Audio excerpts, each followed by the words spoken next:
இந்தியாவில் தேர்வுக்கு இன்னும் 15 நிமிடங்களே இருந்த நிலையில் கல்லூரி மாணவர் ஒருவர் தனது தேர்வு நடைபெறும் இடத்திற்கு பாராகிளைடிங் மூலம் நெரிசலை முறியடித்து 5 நிமிடத்திற்குள் வந்து வெற்றிகரமாக தேர்வு எழுதியுள்ள சம்பவம் பரபரப்பை ஏற்படுத்தி அந்த காணொலி சமூக ஊடகங்களில் வைரலாகியிருக்கிறது.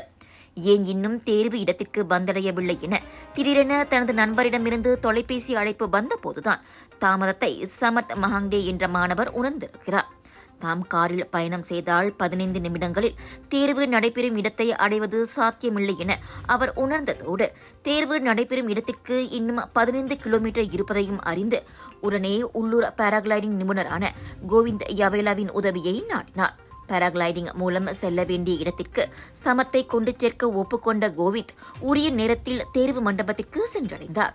இந்நிலையில் ஏற்கனவே மாணவர்களுக்கு தேர்வு தாட்கள் வழங்கப்பட்ட போதிலும் அதிர்ஷ்டவசமாக அவர் தேர்வு மண்டபத்திற்குள் செல்ல அனுமதிக்கப்பட்ட நிலையில் தேர்வு அட்டவணையின் மாற்றங்கள் குறித்து அவருக்கு அறிவிக்கப்படாததே இந்த பிரச்சினைக்கு காரணமாகும். சம்பவத்தின் போது தாம் வேலை செய்து கொண்டிருந்ததாகவும் தனது குடும்பத்தை ஆதரிப்பதற்காக ஒரே நேரத்தில் வேலை செய்து கொண்டே படிப்பதாகவும் சமர் தெரிவித்திருக்கிறார்.